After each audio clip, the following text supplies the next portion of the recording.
Recently, we launched a new podcast and platform called Think Stupid Simple, or the TSS Podcast. Now, you can think of the platform as my own personal research grounds. It's my place to kind of develop ideas and interview subject matter experts on subjects that I want to write about. To write future books on the subject of business, on relationships, on creativity. It's honestly all the different pieces of stupid simple knowledge that I wish I had when I left college, but of course I didn't have. It's pieces of education that I want my children to have. So look, I'd love for you guys to join me on this journey, but in the meantime, what we'll do is anytime we have a relevant piece of content, let's say on the subject of photography or creativity, well, once a month we'll be posting those snippets or episodes right here to SLR Lounge. If you all enjoy the episodes, I'd love for you to join me on Think Stupid Simple. We'll post the links below so you can follow the podcast as well as the YouTube channel. In the meantime, let's jump into this video. In this episode of the podcast, we're talking to my good friend, Lindsay Adler. Now, Lindsay is a prolific fashion photographer / educator / author / public speaker / well, a whole bunch more awesome sauce. She's honestly one of my favorite people, and inside of the photography industry, her impact has been felt from the incredible images that she creates over to the awesome education that she puts together on her platforms. Throughout this episode, we're going to talk about several things, including, well, finding your spark and that thing that drives you. We'll be talking through Lindsay's creative process. We're going to talk about relationships and a whole bunch more. So let's go ahead and dive in. This is the TSS Podcast. It's a place for authentic conversations to uncover the stupid, simple truths that help us succeed in business, create better relationships, and lead more fulfilling lives. Welcome to Think Stupid Simple.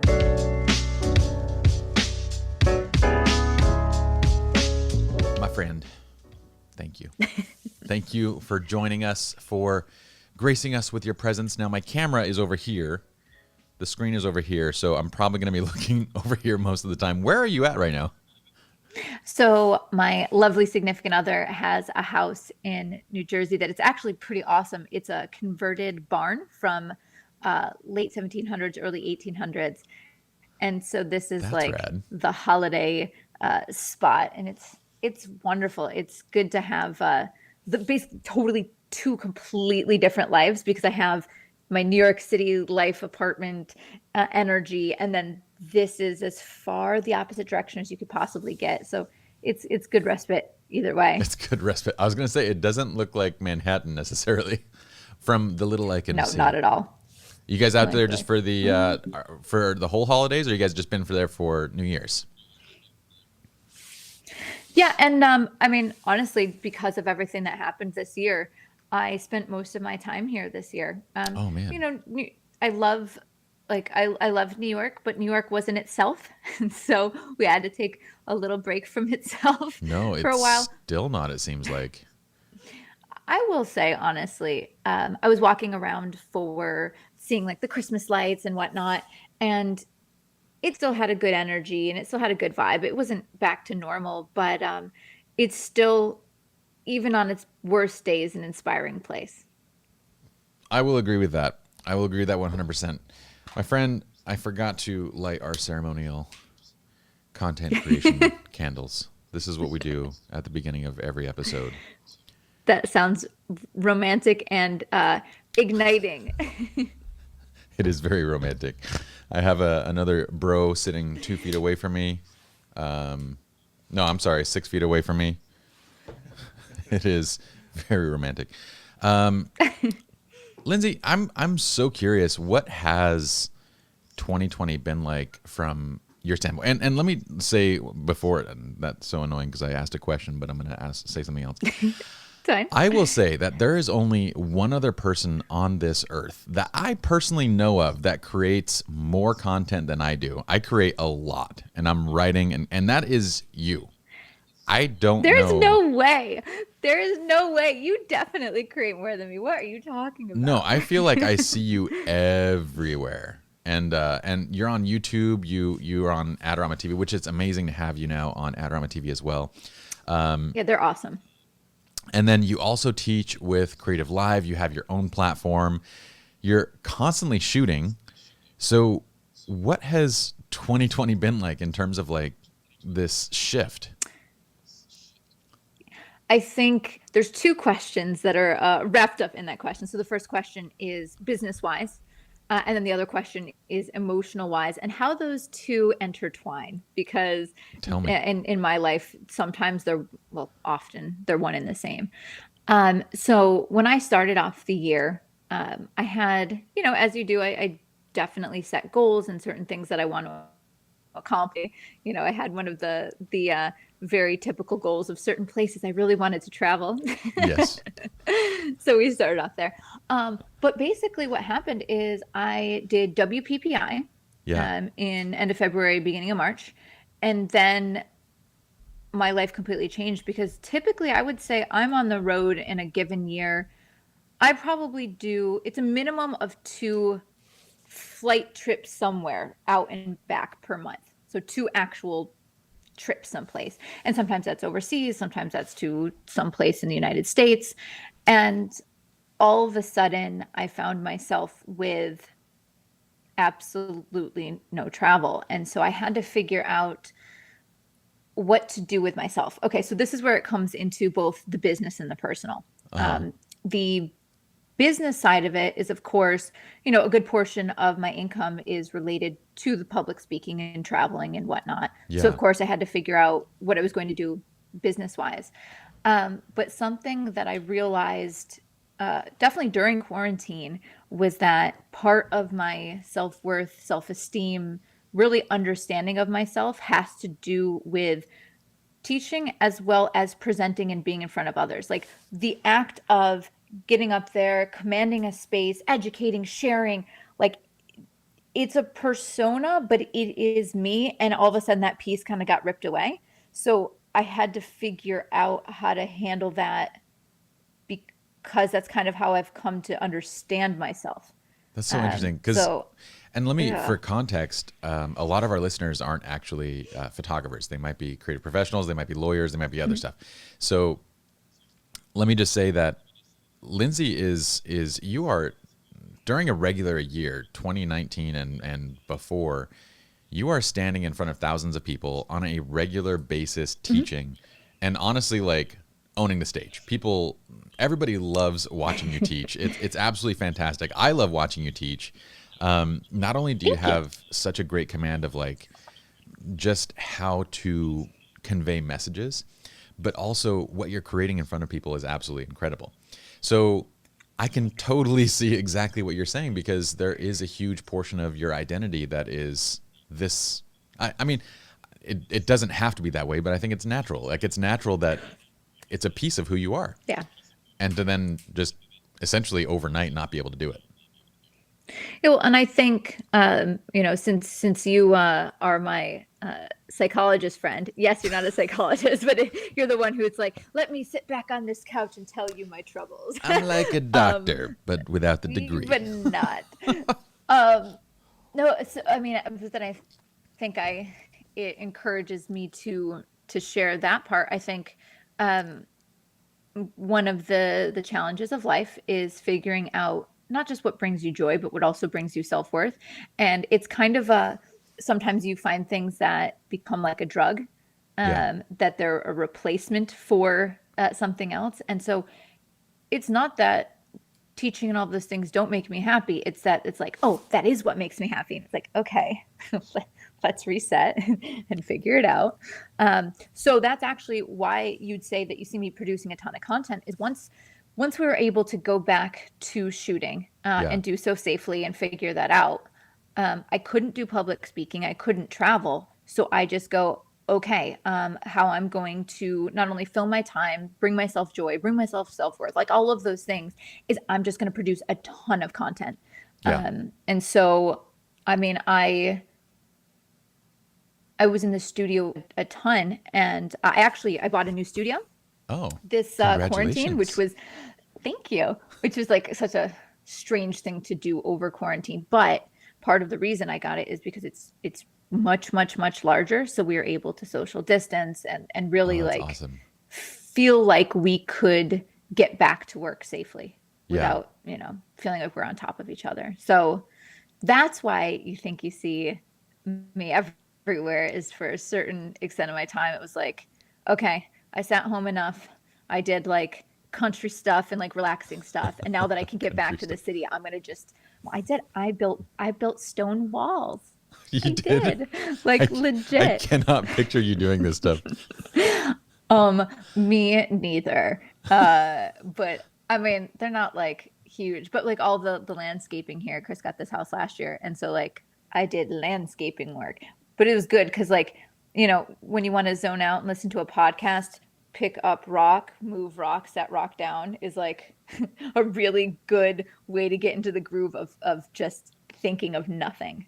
Well, so in the zombie apocalypse, you are now one Mhm. skill set ahead of the rest of us Totally. photographers who could not survive. No, I'm not. This is not zombie apocalypse, but I made it 35 years into life. That's how old I am, without knowing how to cook anything. I made it a full 35 years How without dare knowing how you? to do You don't know anything. how to cook?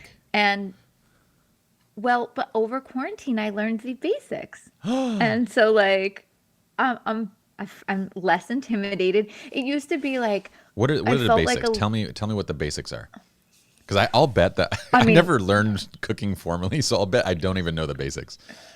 no, no, no, like legit, like how to make a couple of meals, like basics. Like I had never sauteed an onion and garlic before. Okay, Like so that's not a joke. we're not Like talking about the like proper basics. cutting techniques or anything like that. We're talking about like, No, like putting something in a pan with oil, okay, those like are the that kind of basics. stuff. So, other skill set that you could look back and like, what did I accomplish? Now, to be fair, I live in New York City. Like cooking is Food is a hassle, and why everywhere. do Yeah, it? Yeah. But listen, that was like a 2020 accomplishment that like if I need to cook for myself, I can. that's No huge. joke. That's huge. And in Jersey, that would come in probably more handy because there's a little bit more space, a little bit less availability. I would imagine a little bit less availability on Postmates. Well, where we are right here is all they do is Italian food, and it's not good Italian food. Like it's like just mediocre. So it was like, let's let's try to fix this. You know, I was thinking like of all the places to. So there's always that saying with like if you can make it in New York, you can make it anywhere, right? But then there's certain things that are even like Mhm. above, like next level. Like in New York, if you plan to open a Chinese restaurant, an Italian restaurant, or what else would you say? Pizza, you pretty much Mhm. have to like really have owned that craft. I mean, there are so many amazing restaurants of any caliber, but those three, like I feel like there's just so Totally. much. Or sandwich shops. Yeah, I mean, I when I go to all these different places around the world, I I regularly am like, okay, your local cuisine, great, but like New York, like so many people come here to live their dream and they bring all their fabulous food with us. The only thing they don't have is good Indian in New York. Are you serious? Ugh, There's no, a it's lot of awful. Indian people. I know, I don't know. I'm not sure what the difference is. You need to get one of your Indian friends But to hook you up to like take you around to like the legit spots. yeah, I'm sure it exists and I just have no idea. But I think that's like what I mentioned in the beginning about even on its worst days, New York being inspiring. Yeah, we're talking about food, but I mean anything, it exists in New York. And so I think that's why when I was saying New York not being itself is because all of those things that are so inspiring were shut down, closed down, and it, it was just missing its spark a bit and obviously unsafe. So it was kind of time to give it a rest, but then it makes me love it and miss it and I can't I can't wait to get back after this little break. Yeah, there's a certain energy in New York where I mean, if you haven't been, it's honestly very difficult to explain to somebody. Mhm. But there's a certain energy where you're just walking around and you're seeing hundreds, thousands of people going about their days, hustling, doing their thing. I remember being in a hotel. A big portion of the book that I wrote was actually written in New York, Really? and I remember being up. Yeah, so Yen would book these kind of hotels for us to go and do these like little mini vacations, basically. And so she'd book these kind of historical spots where there's a lot of really great creatives that went to these hotels, and there's like memories there. It was very inspirational. And I would go there, we'd go and like read, and then she would just be like, okay, this is writing time. And like from 6 p.m. to like 2 in the morning, I'd be writing. But in New York, it was crazy because I could sit there in front of the window. And I remember like 3 a.m., I looked across and you can see another building with people working. Like they're right there working and in their own zones and like doing their thing. I was like, this is so unusual. Every other city shuts down, you know, at very early times. Whereas in New York, you can kind of feel like there's always people right there moving and shaking right there with you. Well, and I, I love my city. And when people say New York is the best city in the world, I of course take issue with that in the sense that I've been to so many other incredible cities. And it's about the personality of that city and how it suits you For and what sure. you're trying to get out of life at that particular time. But I think what the reason that it's been so amazing is there are so many creative people that are at the top of their game that are trying to not just master their craft but take it to a next level, and I Yeah. see them every day. Like every day, how No, how is that seriously. not enough energy and drive? And so people ask me all the time, like I'll get questions, where do you come up with your ideas, how do you produce so much, how do you get creative? And I'm like, honestly, it's just surrounding myself with these people. How could you not be? It makes it so I don't even feel like I'm doing any of the work because these people are just feeding me with their energy and their inspiration, and I'm just there as a sponge, and I'm spitting it back out to everybody else. You're 100% spot on. I grew up in a very rural spot of Utah. I mean, Utah is very rural. Like there is no urban Totally. area of Utah. So, but I grew up just outside of Salt Lake and then in Salt Lake, and throughout my kind of young adult years, it was very unusual for me to have entrepreneurial aspirations. Like it was it's a super interesting place, and again, like you said, there's no right or wrong city. It's more like finding a place that's a match for you and your kind of personality. But there, being entrepreneurial meant that you're basically in the next MLM, multi-level marketing. Oh God. Yeah. Utah is like Yeah. ground zero for multi-level marketing. So anytime somebody comes up Mm-mm. to you and is like, "Hey, I got this idea for a business," you just kind of roll your eyes and you're like, "Oh my gosh, are you going to invite me over to your home with 7 other people and tell me about this business model?" But if I would tell people like, "Yeah, I want to start up a business," that's exactly what they would think. And it's almost Hmm. frowned upon to be an entrepreneur, and you're kind of an oddball when you have aspirations that are beyond going and working for somebody out of college. So coming to LA, it was like kind of like opening up that, okay, finally there are people around me that want the same things. Finally there are people around me that are motivated, that are creative, that are willing to do and grind and work towards their dreams. And I gotta say, like, it is very difficult and almost depressing to live in a place like that, like Salt Lake City, when Sure. you kind of go against the grain. You know what I mean? Like it's very you either end up following the grain or you end up fighting against it really hard to maintain. So it makes a huge difference where you live. Well, I think this is one of the great benefits of what has happened with online communities is people can find like-minded individuals that even if they feel like they are abandoned on an island in the middle of God knows what place, they'll find other people that they can connect with, that they can help drive one another. And I don't like that. Yes, there were forums and some things, but 15 years ago, the types of communities that exist and the way you can connect with people, it wasn't the same. True. And And thank so you for there's saying 15 years ago because it was actually 20, but I appreciate that very much. Very kind of you. Well, yeah, I mean, that's like, I mean, I think I really started teaching about 15 years You ago. Is started kind of when 15. I, Okay. yeah. Um, so related to what you're talking about with being a business owner. So I feel like our experiences were different in that I found photography early, Hmm. and I knew it's what I wanted to do very, very early. But I also always had an equal, not maybe not even equal, but like symbiotic love of entrepreneurship. Yeah. from age 15. Like I felt that owning a business, nurturing a business, coming up with ideas, even just the idea of making money was another version of creativity. And I don't think many people think of business like that. I think they think of it as dry, and like you with your accounting degree and That is gross. very dry. They That is think super of dry. that freaking miserable, to be honest. That was like my only class I didn't excel at in school was accounting. I didn't just not excel. I like freaking bombed. It was terrible. But I think that that's what people think of when you think of business, but it it is absolutely a creative outlet for me. For sure. It's identifying problems, finding solutions, figuring out how to communicate those and deliver, and putting all of the pieces together.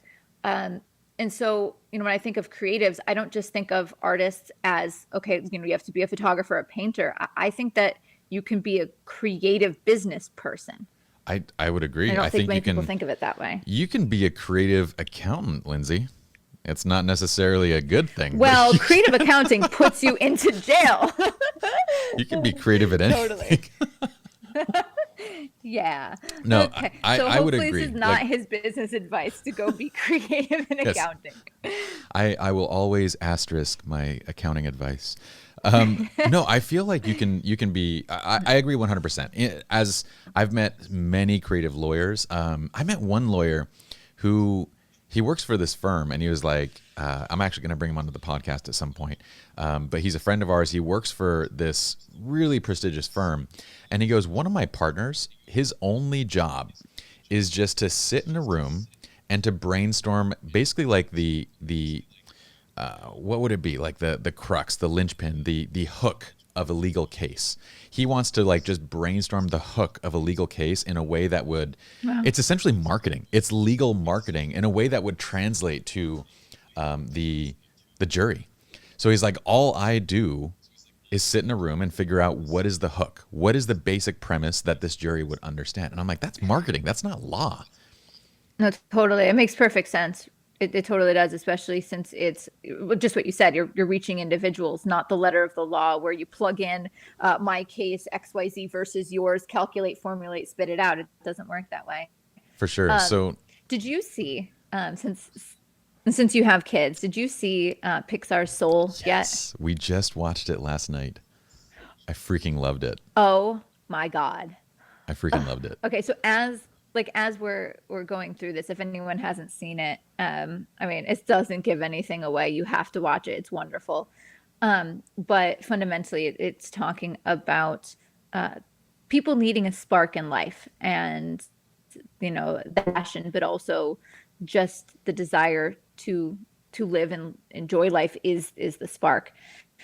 And so as I think of all of these things, and you're talking about people with unique jobs, like I keep revisiting that movie. It was phenomenal. And there's this one part that getting all emotional. I cried twice. But there was We the one all did, part. don't How worry. about the negative self-talk monsters, Yes. like the self-doubt monsters? I've never seen anything communicate these ideas that we have as adults talk about often or are aware of in a way that children, without knowing what it is, will instantly understand. It was brilliant, and I'm obsessed. No, Pixar they are writing geniuses for that. Like they build so many adult messages into their, like, so when an adult watches it, it's so fascinating and so true and so accurate.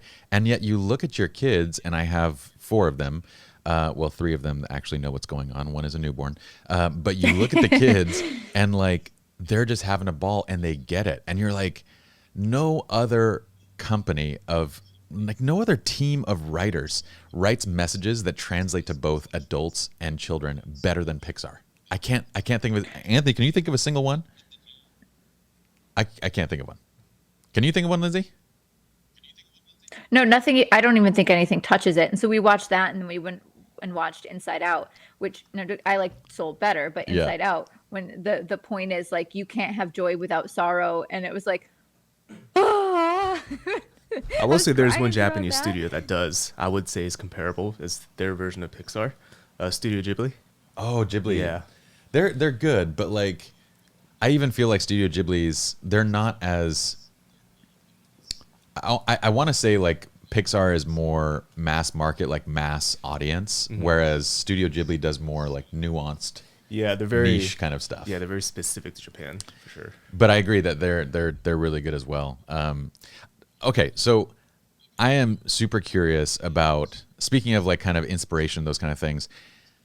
Which, by the way, my lovely fiance and partner said hello, and she loves you. So Hi. Tell her hi. Yen, And thank you. Lindsay's saying hi to you. But I last night I was like, she goes, "Who's on the podcast tomorrow?" I go, "Lindsay's first." And she goes, "Lindsay who?" I go, "Lindsay Adler."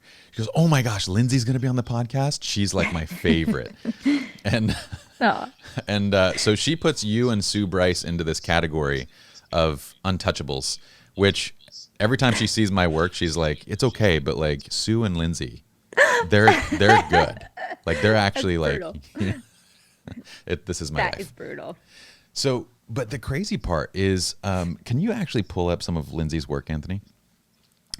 The crazy part, yeah, maybe go to her. Your Instagram is probably one of the better spots to see all the new stuff. Yeah. Yeah, that's good. In looking at your work from my side, from I know what's involved in these shoots and developing and designing and all this kind of stuff. It's crazy to me how many ideas and concepts you are shooting and putting out. So I'm very curious, like, how do you, first of all, inspiration and then going to the planning and the shooting side? Like walk me through this process. How do you get so many ideas? Sure. I think there are so many different ways that I get inspiration, but I actually, and I don't mean this to sound out of touch with other people's struggles, but I find it difficult to not be inspired because I am constantly looking at things that I can build off of. And so maybe it's a Pixar movie. I watched Mank, the movie the other day, which was like the lighting and the blocking and the compositions it's meant to look like an old movie. It was incredible. I surround myself with artists that are constantly producing and feeding me ideas. I follow talented artists on Instagram. So I think it's the fact that I curate in my life the ability to be surrounded by things that give me ideas. And, if you look at my Instagram feed, okay, yeah, there's some puppies and stuff in there. But for the most part, and I don't even mean my Instagram feed, my Instagram like explore page. What I'm surrounding myself with is hairstylists, makeup artists, illustrators, it's graphic designers, it's costume designers, it's all of those things. And so I put myself in a position to be surrounded by people that give me ideas. So when it comes to actually shooting, I kind of have a system that I use for myself. So every single month, no matter what, I shoot two, at least, it might be more, but a minimum of two creative play days where there's no agenda. So there's no client, there's no paid work, there's no goals, like, Just your above and own beyond conceptual the act of creating. Yeah. Yeah. And so what I do is I aim to create at least 6 different shots in that day. That's kind of what I would consider like I feel like I produced for the day. And is what this I a do is full I day? When you usually- say a day, is that 8 hours? Or and Anthony, if you can't pull it up, we'll just edit Yeah. it in. So don't worry about pulling it up. We'll just edit in her. There might be a little bit of technical issues while I figure this out, but keep going. I'll put it in it. No, just don't worry about it. Like we'll just cut it in after the fact. Cool. Yeah. So when you say a day, is that 8 hours or is that how much time is that? All right, so I'll give you a walkthrough of the day. So fundamentally, we show up somewhere maybe around 8:15, 8:30 in the morning, and we start setting up. Hair and makeup arrives 8:45. Models between 9 and 9:15, and then I will shoot 2 to 3 models throughout the day, and so we usually wrap somewhere around 7 p.m. Wow. Okay. So it is way more than 8 hours. Yeah, those are intense days. And yeah, and my goal is for these models. And so what I usually do is I start off with a standard shot, a safe shot, a shot that makes everyone happy. Like there's not creativity involved, but it's just beautiful, timeless. So more natural hair Yeah. and makeup, clean black and white. Maybe it's window light, maybe it's one light, just something that everyone goes, okay, that's a beautiful image. Just not profound, but beautiful. And then every model gets one of those. And then I try to do 2 other shots. One shot is just something maybe where we're trying out, maybe it's new lighting that I wanted to experiment with, or a different makeup look or something. And then the third shot is like, let's go crazy. Like, let's really push ourselves and do something out of the ordinary. And I usually present my team with like maybe 3 ideas that I want to do. 3 things like, oh, hey, I really want to do this like 1970s look with star filters. And like, I've never shot lime green. Let's see what that looks like or whatever. And then I invite them to present me, each of them, with a couple ideas. And that's how we craft the day. And all we're doing is just producing, experimenting, testing, and like, it's just so emotionally fulfilling. It's one of those things that I emotionally can justify it, but also that's what feeds the beast of my social media, so I can post almost every day after I do, those 2 days of shoots. So, okay. So in flipping through this, you have 350,000 people follow you on Instagram. You have your own platforms, not to mention the other platforms that you utilize. And these are just a few of the images that we're seeing. So the images are absolutely incredible, but from what you just said, I feel like there's so many important lessons there to be had. Number one, you've been shooting for longer than I have. You've been shooting 15 years? How long have you been shooting for? So I picked up a camera like 21 years ago. I started a business 20 years ago, but I was a kid. And so I've been like seriously shooting and as a professional for 15. For 15 years. So one of the things that I think about is kind of, you're at the top of the game. I mean, in the world of fashion, your name is right up there. And I would put you in the top 10 category of these fashion photographers around the world. And thanks. What's crazy to me is that you've been doing it 15 years, and those from the outside that are looking in who are wanting to break into the industry, they're wanting to become, and it's not even just photography in general. It's really any endeavor whatsoever. You look at the people that are at the top of their craft, and you just said that you are setting up basically full day, 12, 14-hour shoots twice a month. And I think that's, like you said, that's your minimum, because I see you shooting more than that. So twice a month, every other week, you're out doing this just for yourself. Then you have your client shoots, then you have other commissions, you have everything else that you're working on. So when someone tells me like they want to do something, I always look at it and go, okay, this is a person that's at the top of their game. They're 15 years deep, and they're still doing 1-2 shoots every single week. They're spending 20 hours honing their craft a week. You're not going to be able to compete with 3 hours here and there. You know what I mean? Mm-hmm. Yep. I agree completely. It's, I think the 10,000 hour thing where, they say it's 10,000 hours to master your craft. I think it's 10,000 hours to master each part of this craft.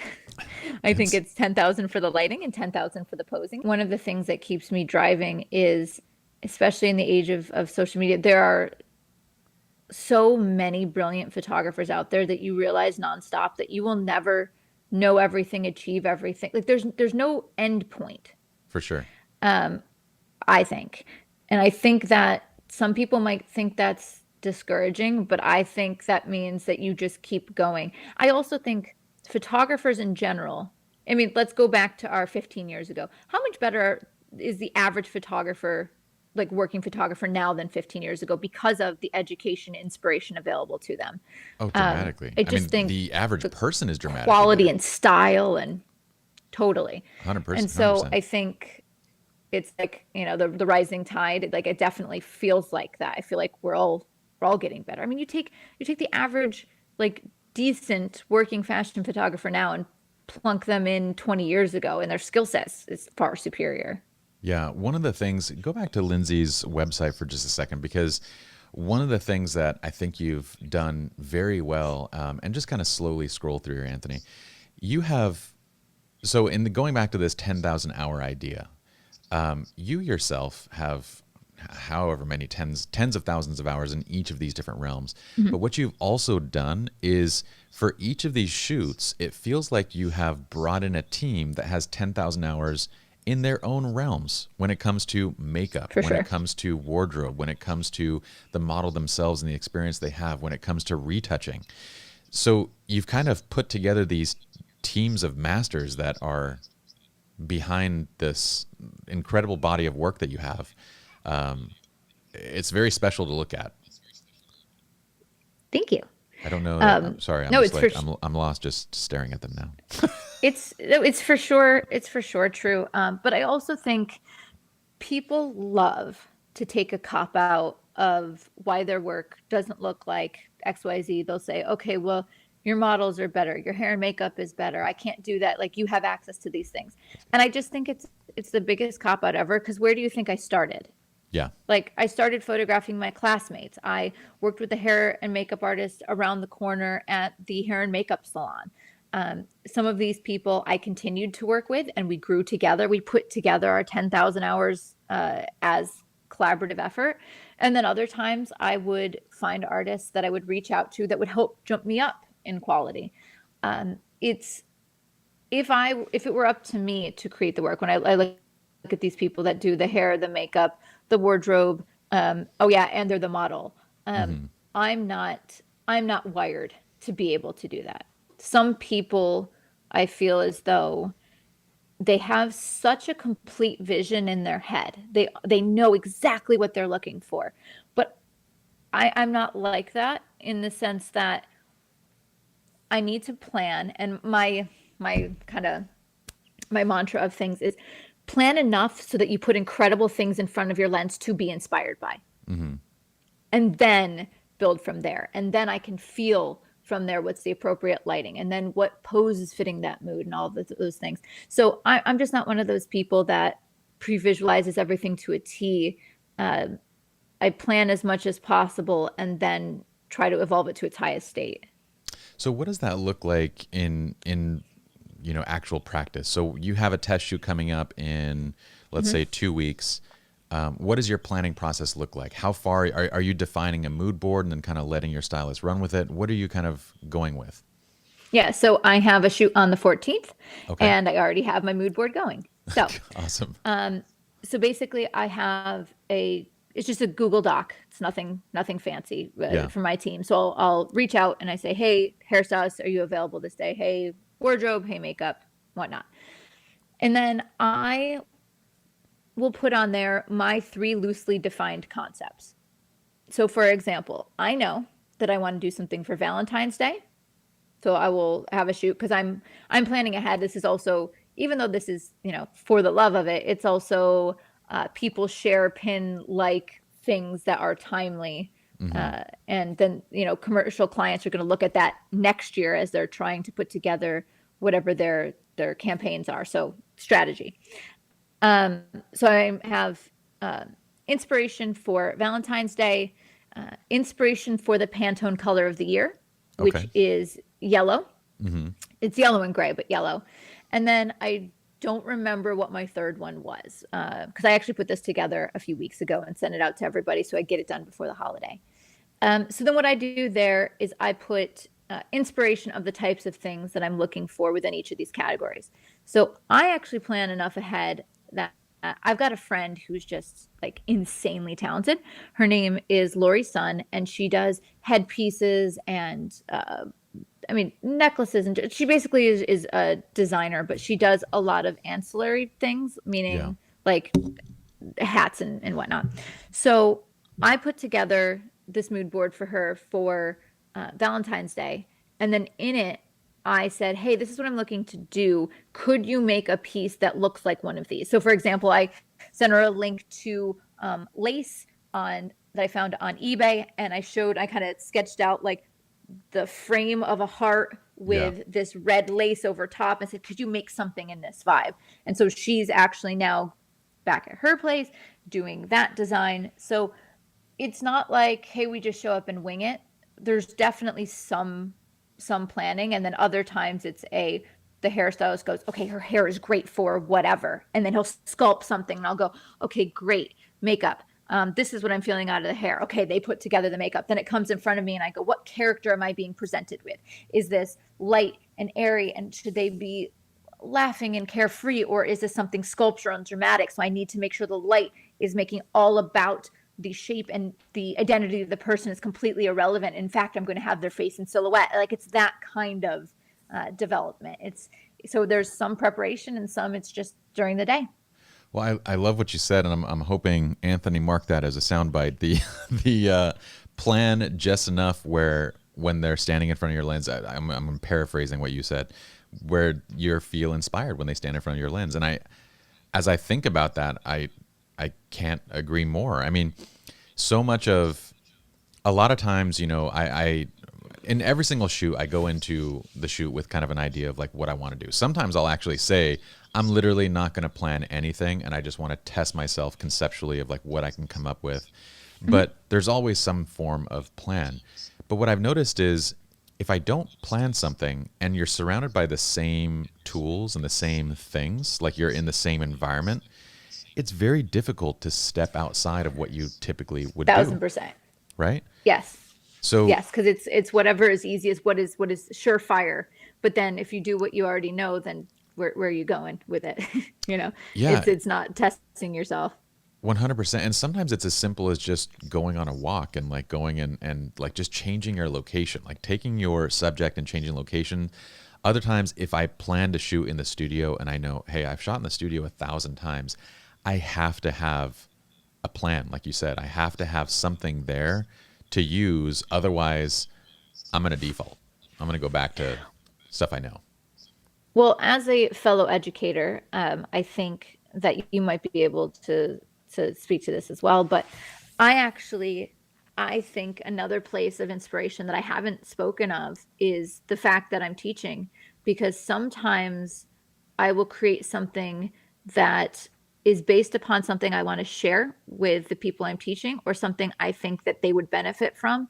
So I actually will start from the desire to share and educate, and then try to create compelling imagery around that. Yeah. So I know I see you do that, because I don't know if they started that way, but some of the images I love of yours are in tutorials, and I'm wondering like, oh, was this shot for clients, or was this shot for the tutorial? Yeah. Like, you have the shoots that you did with it was couples portraits, and it was moody for like your preset and toning, like you're toning the images, and like they're moody and romantic, and like a client shoot, or was that for education? Well, it's very sweet of you to hear you talking about that. But a lot of it is both. So it kind of depends. Like I do a lot of shoots where we'll just go and get a couple. Usually if it's like, if I know I'm going to be marketing a product, I'll just go and I'll get a model, like a model couple. So they're actually couples, but they are models. And I feel like that allows me to sort of do what I want. You know what I mean? Like when you bring on anybody, whether it's a client, whether it is, especially if it's a client, you're really on their time. So from my client shoots, every one of my client shoots, we film behind the scenes on.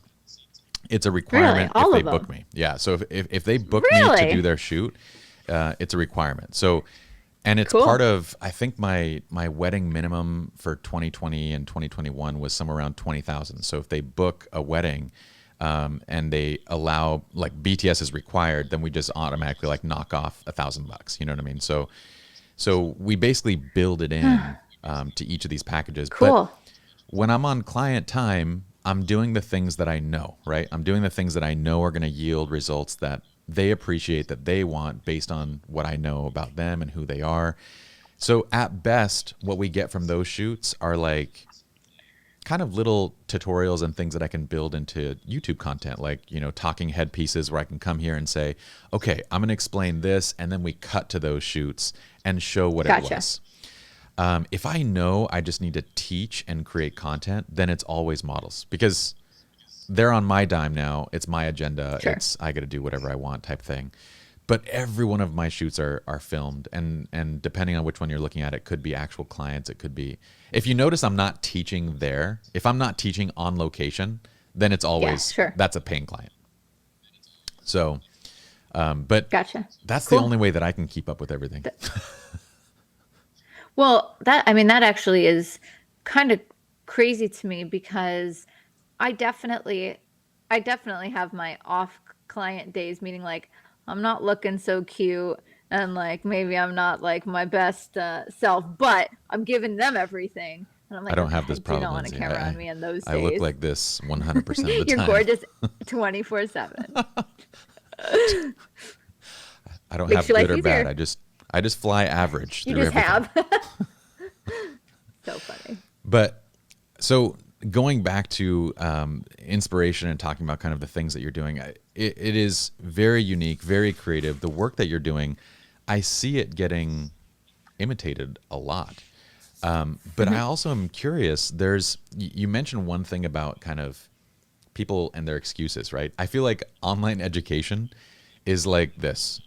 I'm going to show you how to take a nice picture with just your camera and a prime lens. And they're like, I don't have a prime lens. Okay, I'm going to show you how to take a pretty picture with just your phone. I don't have that phone. Okay, I'm going to show you how to take a picture with like that. It's basically like trying to get past everybody's excuses. Well, and this was one of my struggles, was that one of my goals for 2020 is that I wanted to kind of enter into the YouTube realm a bit. It was not something I'd ever created content for. I dropped a couple things that were ancillary, but hadn't ever really like tried to create content. And I very quickly learned that how things work are the things where 8,000 versions of this content already exist. It is the lowest common denominator, and it is crappy, tends to do well. And so I decided not to do that and just create what I wanted. And it wasn't about let's get necessarily let's go viral with one cheap camera, one cheap lens, and natural light, which is valid but been done a million times. But let me just do what I do, and those who care can take a look behind the scenes and see into my world. And so I realized no matter what you do, somebody is going to complain, particularly on YouTube. People on Instagram are nice. I don't know what it is about YouTube, but people are like horrific. Like they're like the terrible versions of themselves. YouTube is not a very the interactions on YouTube. If aliens came and they were to judge us based off of YouTube comments, they'd be like, that planet does not deserve to live. No. So I think that's when I see the people that succeed, they're not the ones commenting on the YouTube videos, but you didn't do XYZ, or I don't have XYZ. Those people, they don't know how to get out of their own way. For sure. That's it. There's nothing I'm going to be able to do for those people. Yeah. Well, I like that you're deciding what it is that you want to create and then finding opportunities to teach with that, as opposed to looking the other way around. Because totally, honestly, it's very interesting. It's taken me a long time to kind of come to this discovery myself, but what I love, and this will probably make complete sense to you now that I tell you, but it took me 10 years to figure out that photography wasn't my passion. It was a lens that I was looking at through the world to kind of figure out what I really enjoy doing. And what I really love doing is creating frameworks. I really love creating frameworks and systems for average people to be successful in something. And so as I've kind of leaned into that, I feel like everything's gotten better. Like as I've kind of taken the lens off and said, look, this doesn't have to be photography. This is really in general everything. And that's kind of how our education has been too, is it's sales, it's business, it's communication, it's posing, it's lighting, it's all the different pieces that go into running a business. And then I realized it's not even just this, it extends beyond this, and hence the purpose of writing a book outside of photography. But that is my lens now that I view the world. And so when I go to create a piece of content, I do exactly what you said. I look at essentially what is relatable. I look at what's relatable and I work backwards to the image, which, to be honest, is creatively stifling in many, many ways, because I know skill-wise I can go far beyond this, but as soon as I do, then the framework, the piece of education that I'm creating is no longer understood. But I have to be okay with Yeah, it. well, yeah, no, totally. And I think it applies to many things in life. If I think about what I do and what my skill sets are, there are probably other ways I could make more money or be more successful. But I really, really like what I do, and I think I you're incredibly successful. craft. Yeah, but I mean, like, if I wanted to play the, I feel like if I wanted to, for example, I'm picking this as an example, but like play the YouTube game. Yeah. Like I could do that, but I wouldn't be making images that I care about, that I'm passionate about.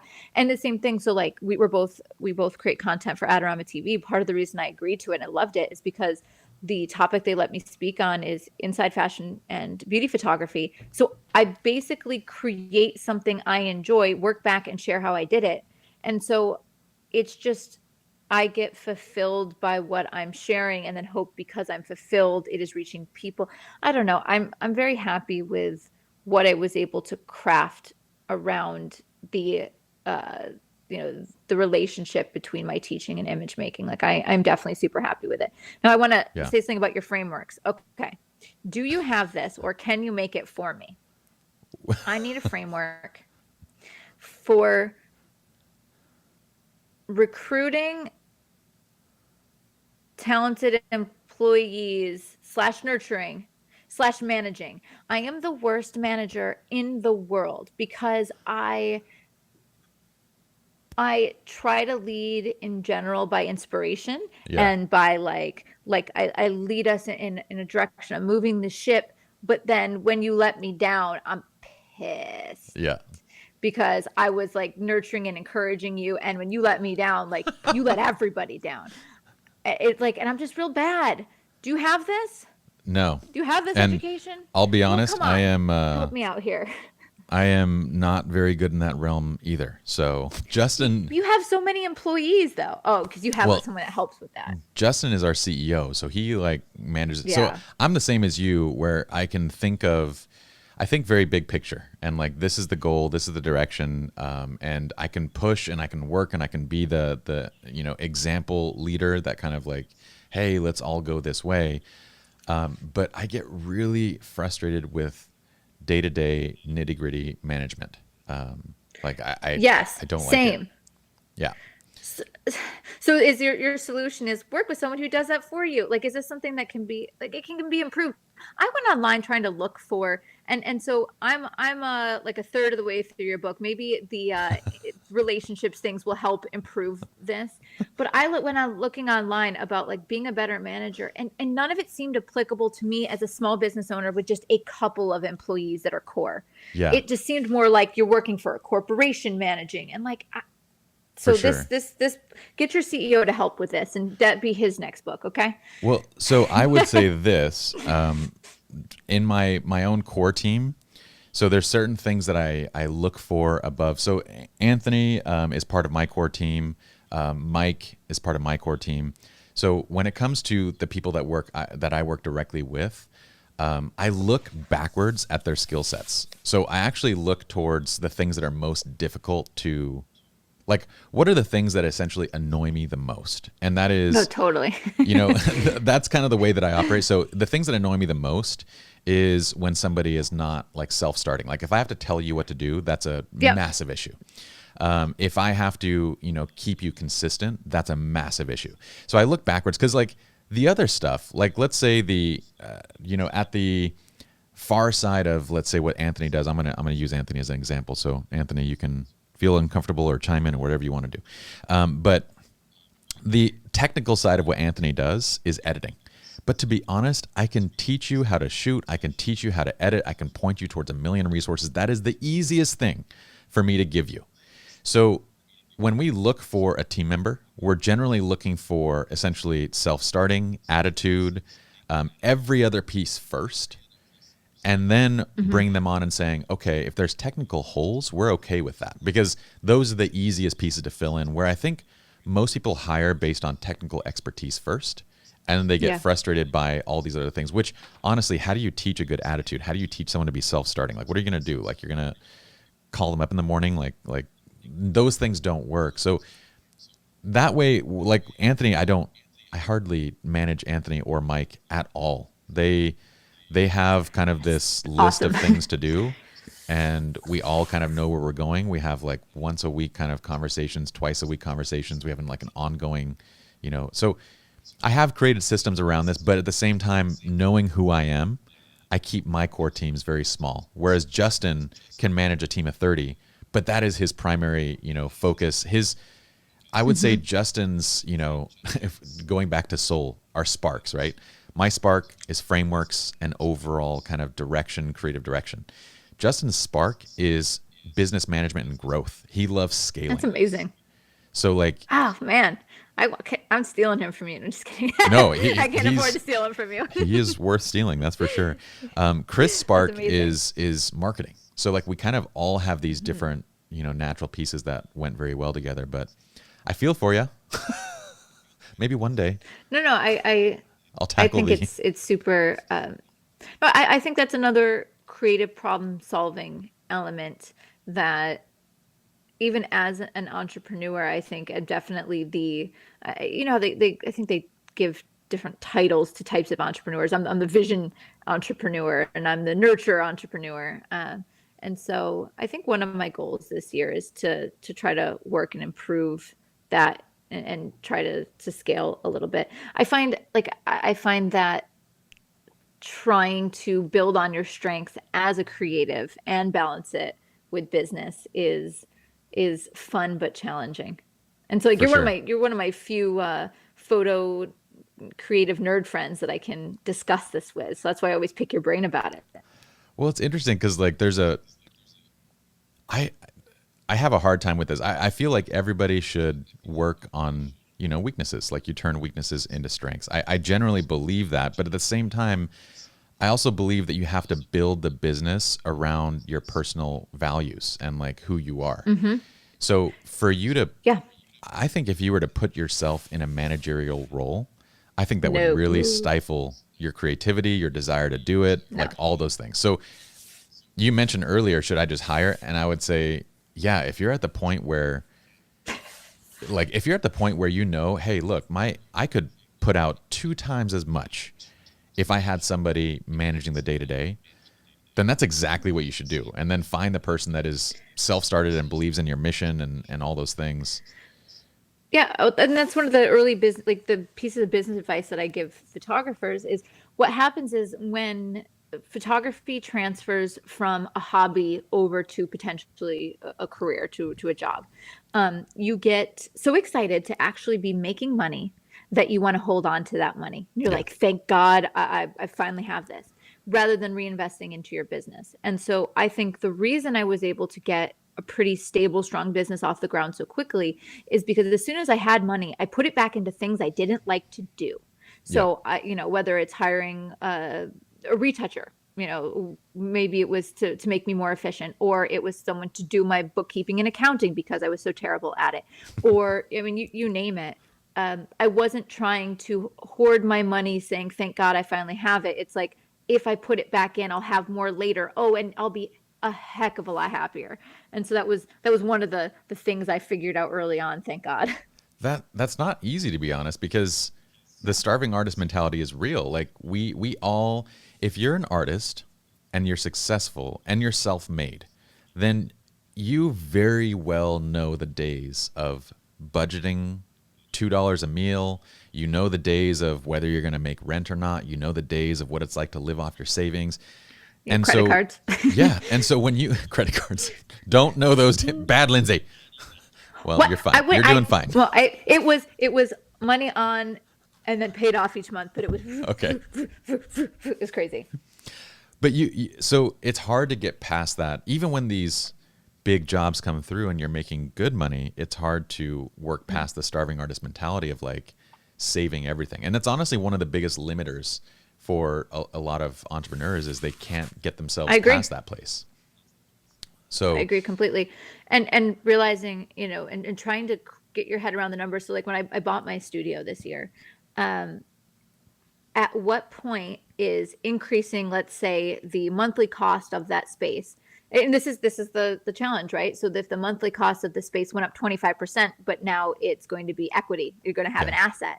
Is it worth it? Or is that jump an overburdening overhead that yeah, is going to stifle you because you won't be able to make decisions without worrying about this fee you have to pay? Like, for sure. yeah, But crazy. I So think these things, buying your own space was a very smart decision. That was one of our best decisions. We bought our building that we own now, and which is in a great place too. it's in a great spot. And it's appreciated significantly. Like those kind of areas, I think are absolutely, as long as you're making a good decision, in terms of like the location, in terms of it's not going to be too much overhead, the amount that it's essentially a saving account, like you're tucking away a good portion of your rent into this Yes. equity. And then you Yep. hope that it also appreciates in value. And at the end of a few years, it becomes a significant piece of your wealth. So I think that's incredibly wise of you to do. Well, my goal is to do what I love, create what I love, share what I love, take that money and put it into the two properties I own. And then when I'm ready to retire, there you go. There you go. You know what, the other thing I feel like early entrepreneurs really struggle with is good hiring decisions. I see so many entrepreneurs get to the point where they are, and maybe it's not just good hiring decisions, it's good investment decisions in general. But when you're hiring somebody, you're investing in somebody else, right? And I would say Hmm. we made this mistake too. Our early mistakes included hiring people that were unqualified, paying them too much, and then letting them stay Hmm. too long. So Yeah. you want to bring on friends, you want to help these people out, but in so many cases it was like, and I see people all around me making the same mistakes. I have a friend that hired an employee who is completely unqualified. He, like, honestly, I feel like it was too soon. The person is unqualified, and now he has this burden of like paying her Hmm. each month, and I'm like, I don't think she's doing. And then when I found out how much she's getting paid, I was like, man, that's a lot, dude. That's a qualified person stepping into that role that takes on everything. Totally.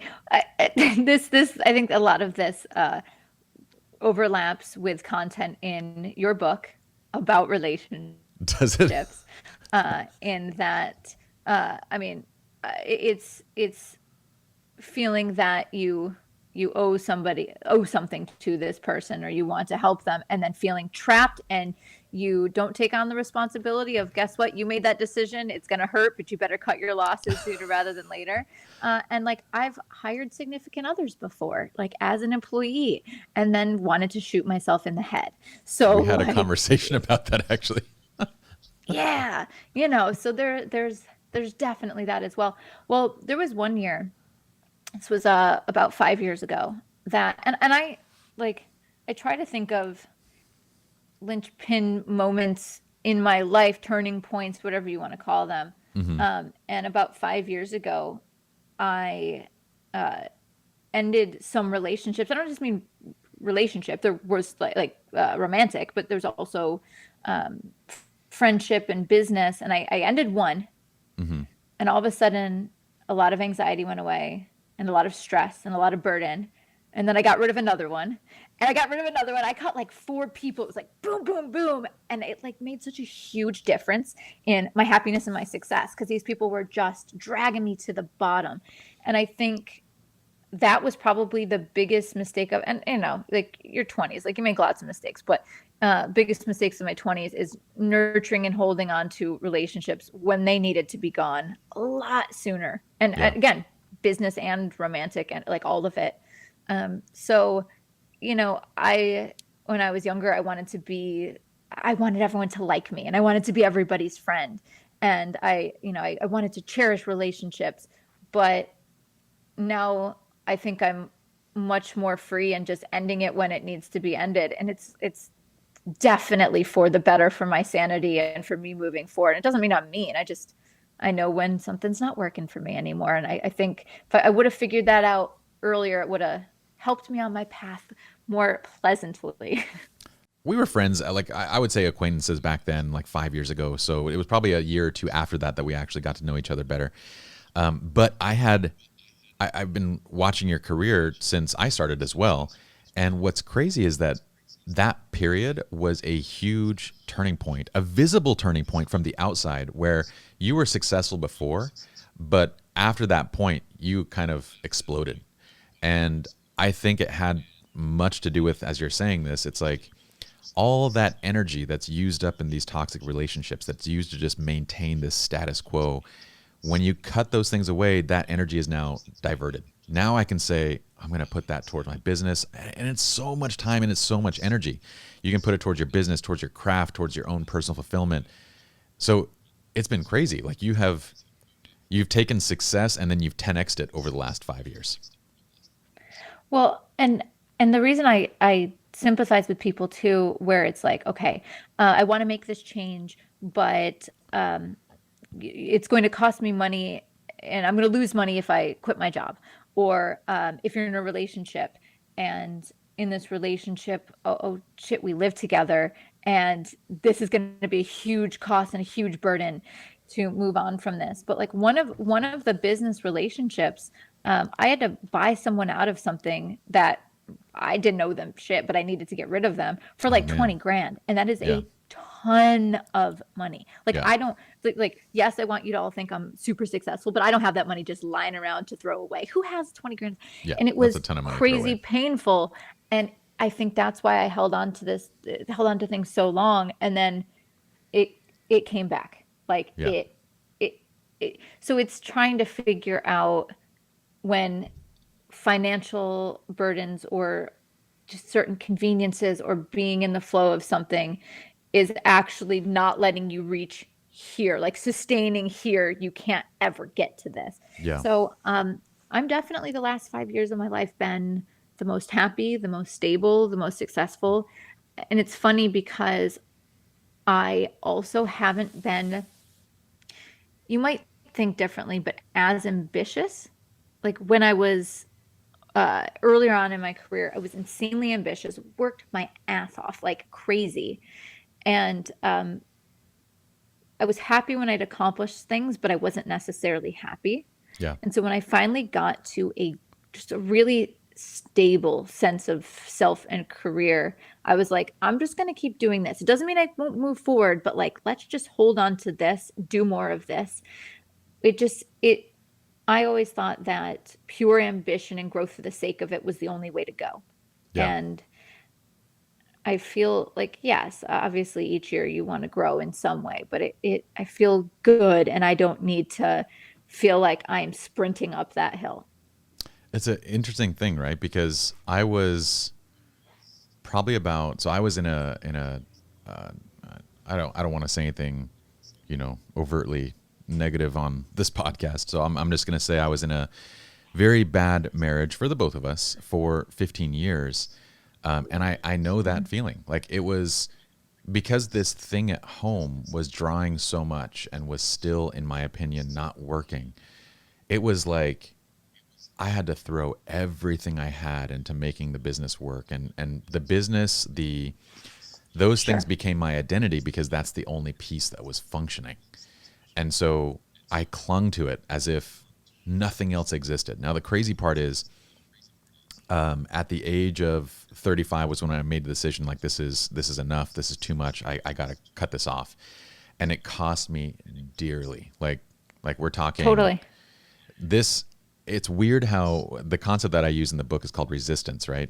And I say when you resist these small truths, whether it's a bad hire, whether it's a bad relationship, whatever it is, they snowball.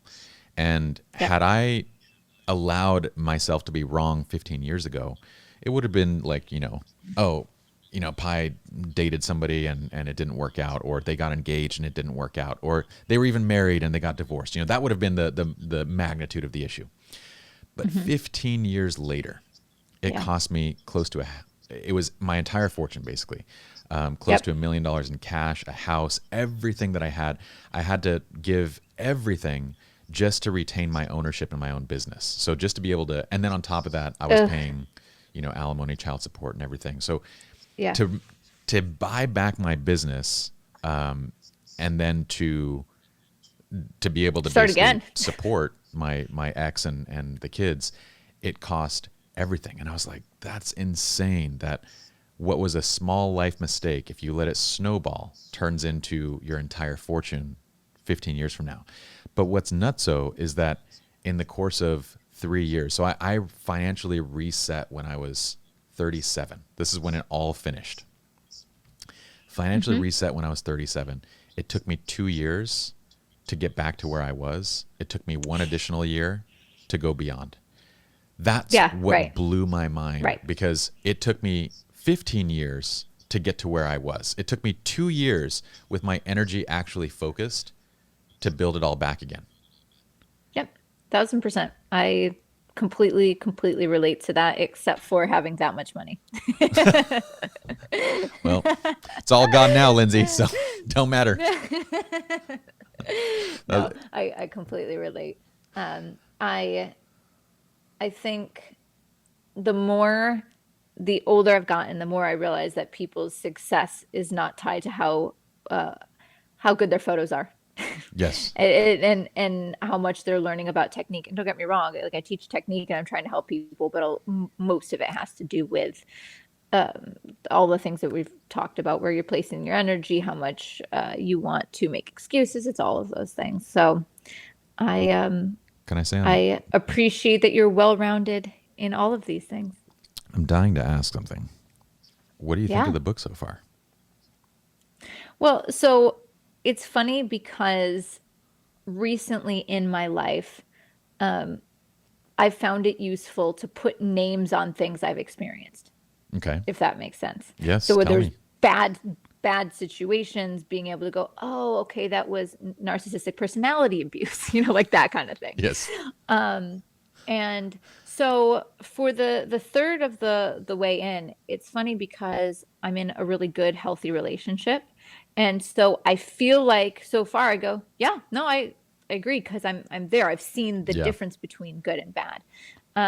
And so part of what I'm trying to digest as well is I never really thought about it in business or other interpersonal relationships. And so there's some of those that I know that I need to improve. So I've liked it because everybody wants affirmation that they are doing the right thing or thinking the right thing. So I'm getting that from in part of it. And then the other part I'm going, okay, like how do I reframe the way I'm thinking about other relationships? So I also think one of the reasons it's excellent is because it's so very pie. Like it's how I prefer to think about things. I think you and I know, while you're much more framework oriented, I think the way that we teach and digest things is similar. 100%. Like when I don't want to I don't teach people how to pose just based on mood and feeling it. Like I want a system. No, you do the exact same thing. Yeah. And so when I see this, it's personally how I like to learn and digest things. So it makes it really easy to read, really easy to digest, because it feels as though it's written for me and how I need to have things presented to me.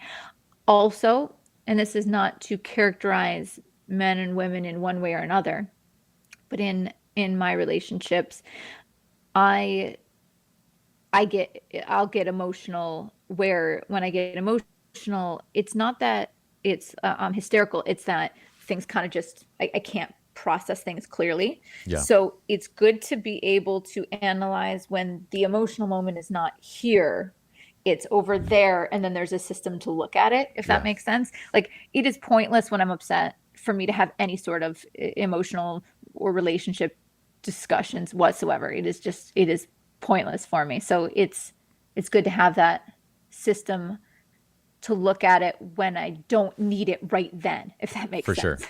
That's generally, I remember someone told me actually that you shouldn't make, this is one of the more effective psychologists that I had met with. She was saying, don't make any important decisions when you're in a state of HALT. And I was like, what is HALT? And she goes, hungry, angry, lonely, or tired. She's like, any important life decisions when you're in one of those places is generally going to be skewed by whatever it is that you're feeling. Totally. But that's really interesting. And Hunger still gets me. hunger, it's legit, dude. Like, Still gets me. It does. it's totally legit. I have my very healthy relationship. If it's anything that we argue about, it's when I'm hungry. We know this. I mean, if you go to the grocery store when you're hungry, just look at the decisions that we all make. It is not a good idea. So Totally. one of the basic arguments and premises of the book was that all relationships are identical. This is kind of like, after having studied so many, I got to this place where I was like, this is stupid. Why is everybody focusing on romantic relationships and not attaching the fact that all these things are identical? And it's okay to disagree. It's okay to have wild and out there opinions and thoughts on this podcast. You tell me what you think. But you and Chris have something that, at least from everything that I know and from what I see and from seeing your happiness, it's incredibly healthy. What did you think when you read that piece, that all these relationships, you take intimacy away and the intensity of the relationship away, and you essentially have an identical framework across the board? Well, so that's what I'm parsing through and working through, is like, there's one relationship that I have in my life that feels broken. That's an important relationship. Yeah. And it feels more like dating, even though it's a work relationship. It feels like a romantic relationship without the intimacy part, because it's been so long. And so I that's why I find it so useful, and I'm working on it. We're gonna Tell talk me what again. this means. What does that mean? It feels like a platonic romantic relate. Yeah, because it's business, but it gets emotional. Like with do you respect me? Do you value what I value? It's like, it's that kind of thing. So the arguments aren't over like, are you tardy? Are you on time? Are you know what I mean? Yeah. Any issues are based in the same arguments that I've had in other relationships, even like jealousy. Okay. Like, are you going to get rid of me and hire someone else for XYZ? You know what I mean? It's like, That's interesting. So it's very similar. It's a relationship that's drawing a lot of emotional energy then, as if it were. That makes sense. Yeah.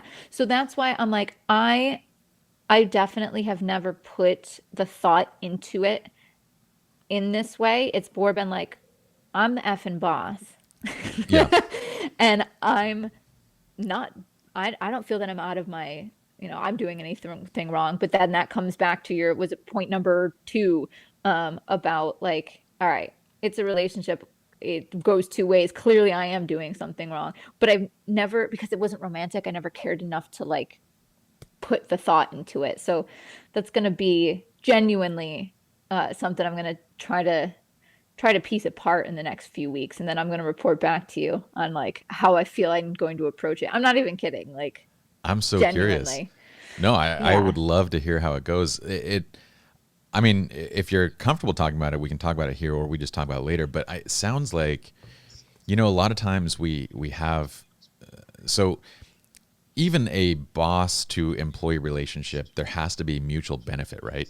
Now, usually that mutual benefit is very simple to outline in a job scenario, like, because they're coming to the table. These are the benefits that I bring.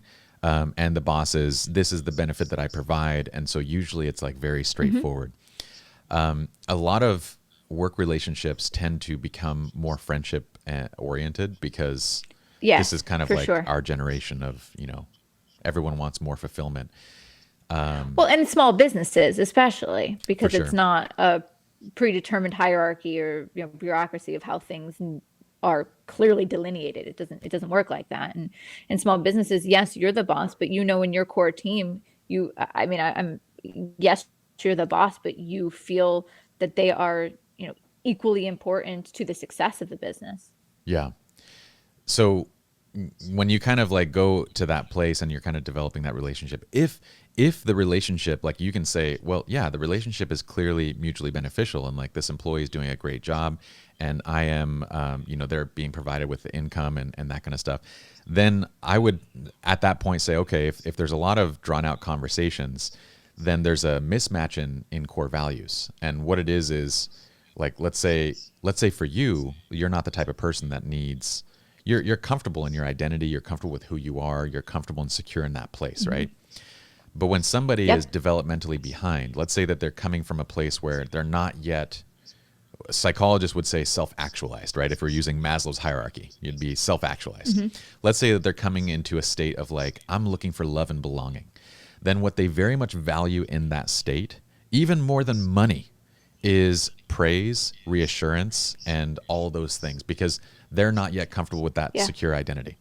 So if you're looking at it and you're like, yeah, it's a great working relationship, you know, I have benefit, they have benefit, but there's this thing going on, then most likely it's coming from that place where they're overvaluing praise and, you know, those kind of, this constant encouraging and uplifting type No, thing. 1,000%. This reminds me in Soul of the Terry Jerry relationship. I already forgot it. Wait, Terry. So the two, the like gods of the before life. So there's like the people that are taking the souls through the experience. And then there's the accountant guy who's angry. Yeah. And they just say to him, they're like, Jerry, you're doing a wonderful That's job. exactly what it is. Terrific. That's exactly what it is. Because they realize that's all he wants and he's just angry all the time. It really is that. Like it's understanding. And it's, you know, I think traditionally, and obviously, you know, your framework words it differently, but you know, you learn about you know, love languages, for example, but you never really think of how that a version of that applies to platonic relationships. For sure. Because there's obviously it's not one for one to one, but like you're saying, and exactly the whole point of the book is there is the value that someone must feel that they're getting out of the interaction. And so absolutely figuring out what that is and nurturing that better. You know what my issue with, well, and if you look at the relationship and you're like, you know what, there isn't mutual benefit, then that's just one that you obviously, you know, like cut off and you say you're done with. But if there is, then that's where you look to. But my issue with, I loved Love Languages as a book, and I actually referenced it a few times. But one of my issues was, I teach from the standpoint of core values, because if you understand somebody's core values, first of all, people have multiple love languages. And so I feel like when you put these into 5, you're kind of saying, well, pick the one that matters most. Well, honestly, most people operate on all those levels. But if you don't understand their core values, then still knowing their love language, you can't really do much. Like, let's say, for example, Lindsay, if you love gifts, right? But you can love gifts for 2 entirely different reasons. Let's say one of your core values on one side is you appreciate thoughtful gestures. Like you're kind and you think of others. And so you value when others think of you, right? And on the other side, let's say that a core value is luxury. Like I want to live in a comfortable and luxurious kind of lifestyle. That is the thing that you value. So you can look at gifts and say, these 2 different values, just because I give you a gift doesn't mean that I'm speaking your love language, because there's 2 different underlying values. Right. On the thoughtful side, I could make you an album that has like our photographs, and that would make you over the moon. But if I give you a Louis Vuitton purse, you'd be like, what the hell is this? I don't want this. And reverse it. So it didn't make sense to me to speak about love languages from that standpoint. It made more sense to say, what is the core value that drives somebody? Because if I know that you appreciate thoughtful gestures, then even when it comes to quality time, I'm going to say, Lindsay, I know that you love this. Let's go and do this thing. Because, and that, you know, like knowing the value helps to determine every single way that you interact with somebody. Totally. And I think that also, I mean, understanding how much your core values need to line up and how different they can be and still respect them. Yeah. Because some people's core values, if you tell me it's XYZ, okay, I appreciate that for you as a person. Your life journey could have gotten you there, but I cannot relate. And I just For sure. I'm not going to be able to understand that. And I think that the more you realize it with different people, it doesn't necessarily make them bad. It just makes them not your people. 100%. And my general rule for that is the more intense the relationship, the more your values need to be aligned. The more that there's going to be an expectation that they align. So if it's like casual acquaintance type level, it's like, whatever. You can believe whatever you want to believe. But as they become a close friend, then there's a certain expectation that they align better. Once they become your best friend, then there's an expectation that they align fully. And then a spouse to the highest degree, basically. But yeah, when those don't align, then there's that constant kind of grinding. Well, this is, I think, why also, and this is not at all political, but I think there were a lot of turmoil in families around politics recently, is because that relationship is so close. You're much more offended if your core value doesn't align the way that you feel it should. You take much more offense to it rather than, the random neighbor across the street. Yeah, it's wild. One of the things that's been crazy to watch is it's wild to see that people cannot disagree and maintain relationships anymore. Have you noticed that? Yeah, well, for sure. And this is one of the things that was inspiring about my significant other and his father. They'll regularly have political disagreements, and like, yes, I can hear them, and they get heated, but they say their piece, and then they decide if they met in the middle at all, and then they move on to the next thing. And I don't. I can't think of hardly any other relationships or situations where I see people disagree and come out friendly on the other side. It doesn't happen anymore. Like, it blows my mind. I have the weirdest conversations with friends these days. One of them kind of went along the lines of, it was like I was basically saying, like, yeah, I'm not a huge fan of Trump, but at the same time, I don't really like Biden and Kamala that much either. Like, I can't figure out where they stand. I don't know if they're the right fit, and it was that kind of a conversation. And then suddenly it was, you know what? If you don't vote Democrat, you're racist. Like, you do not support people of color. And I was like, how did it become that? Like, that doesn't make any sense to me whatsoever. Well, But I think what the goals of conversations have changed, because I think it used to be, well, depending on who is involved, like some sort of understanding versus winning. yeah, And this goes back to relationships. Like, I've been in relationships where every disagreement we had, I felt as though I was trying to come to an understanding, and that they were trying to beat me into submission, like in the argument. And so I feel like the beat me into submission in the argument has become the standard yeah, of discourse, but also online when people are but it's because you're not. And this is why it's weird when you're saying talking to friends. I feel like the behavior and expectations of how people behave online is into regular interactions with people, and it is. it's hard to have any idea what to do with that. Yeah, the conversations that I've had have almost been, they felt like people have cut and pasted their conversations online into real life scenarios. Yeah, And I sure. was like, Yes, yes, this is super yes. unusual. So Totally. I mean, I'm hoping 2021, and I'm hoping that, our new president, vice president can, shift this, and wishing for the best. But it's been kind of wild from that standpoint. And to divert us onto something, perhaps, I feel like everybody has to be tired of talking about this by now.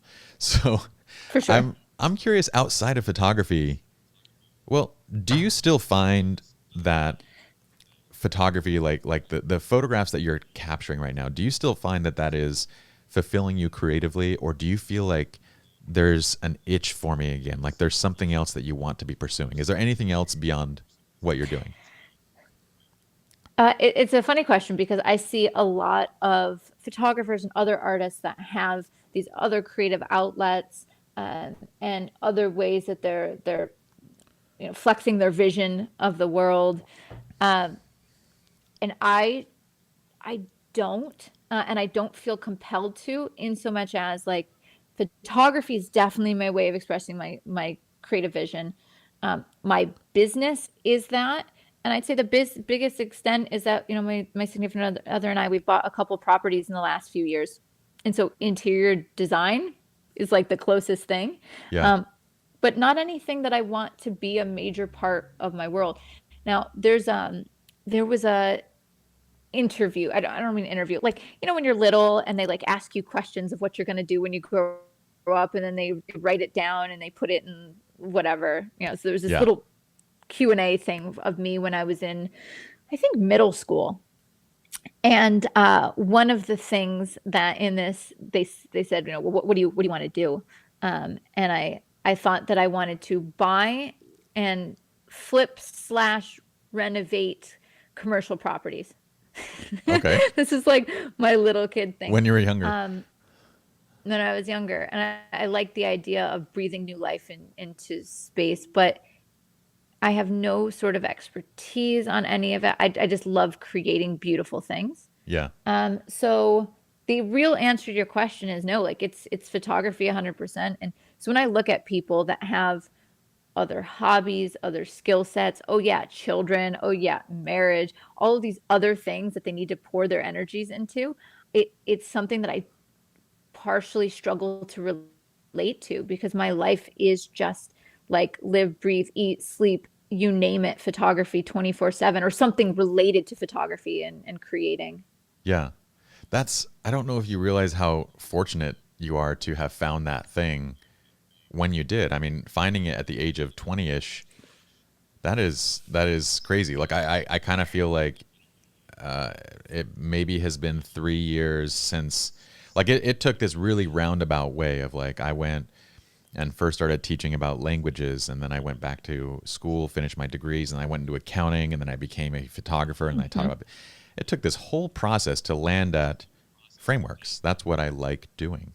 Yeah. And I'm just a few years into that profession. Whereas, so I feel like those of us that are kind of looking outwards for these creative outlets, and I know a lot of photographers that do, like photography that kind of is what it is for me too. It's like, it's my job, it's what I do, but I look outward for creative expression. It's because we haven't fully matched our, you know, profession with what we personally value. And you found that very early on. How? Yeah. I don't. So I knew that I was going to be a professional photographer when I was 15. What the heck? Like 1,000%. There was no question that's what I was going to do. You know what I knew when I was 15? That I was going to go home and play Diablo 2. And Diablo 1 at the time. It was a video game. That's what I knew when I was 15. Oh, wow. Yeah. No, Oh, wow. You're a cute nerd. Well, yeah. Okay. But okay. So let's to back this up and to give perspective on it. I was a nerd in school, which I know you were, because you know, first of all, in your book, you talk about it because you said your publisher made you. So I saw it. But I was valedictorian in my high school. And so at that point, the thing that drove Wait. me was, Can you be valedictorian and be a nerd? Is that possible, Anthony? I don't think that's possible. Keep going. I'm just going to call BS on that for a little bit. But I like loving learning, loving school, loving all of that. And I think photography was my first introduction to art with systems.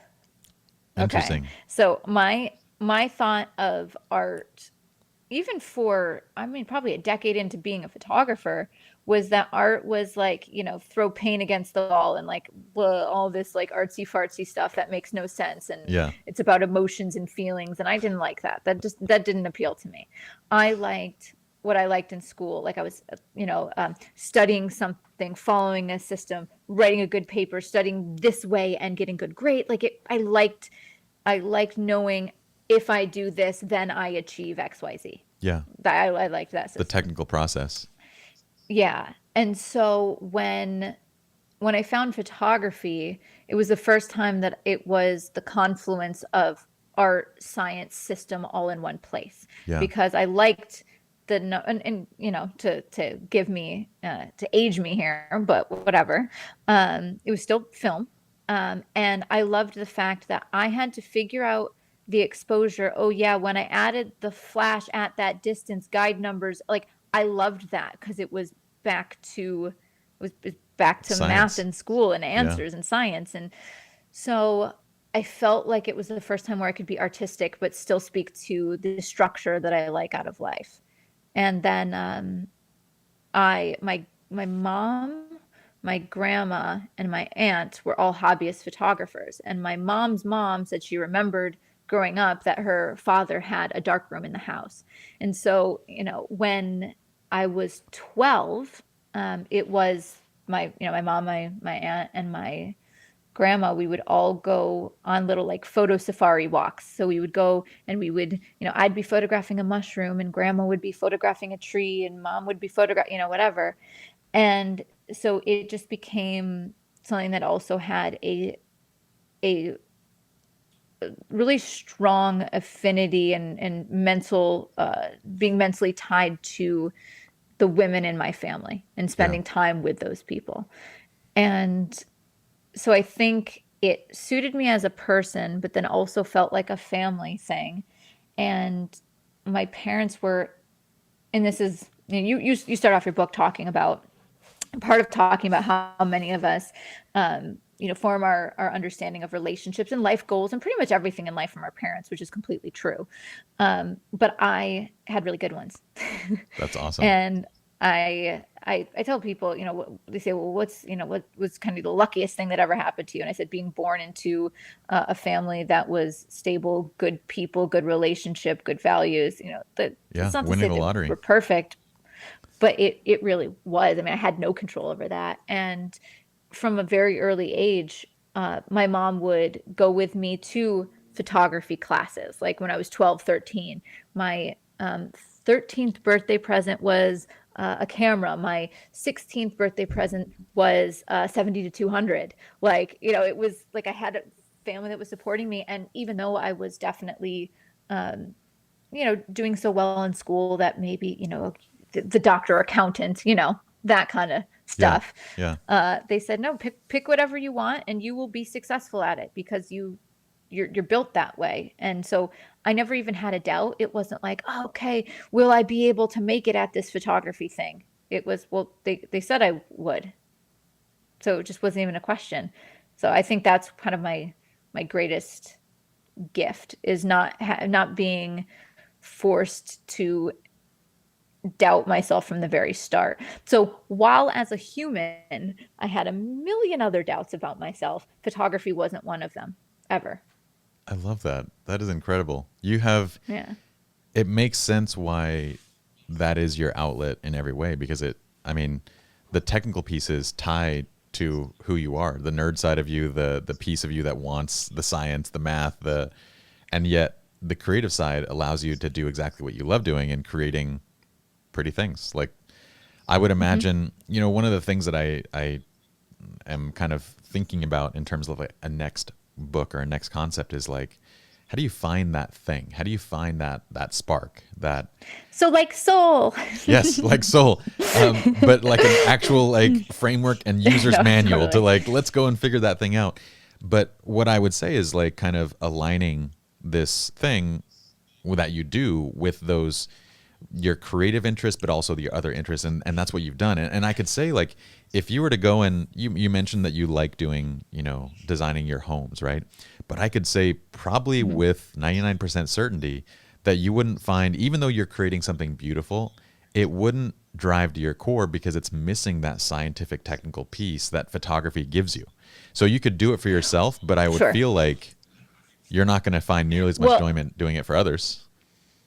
and when I was looking for, you know, interior design, like trying to do my first, you know, living room or whatever, I was frantically looking for structure and system. Okay, so now what are the rules of ratio of this height? Like I needed that. I wanted to know, like, okay, yes, I understand color theory. Okay, that's a little bit of science that I can work into there. But should the textures be mimicking each other or contrasting, and in what ways? And like You're I was for looking rules. for these answers. Yeah.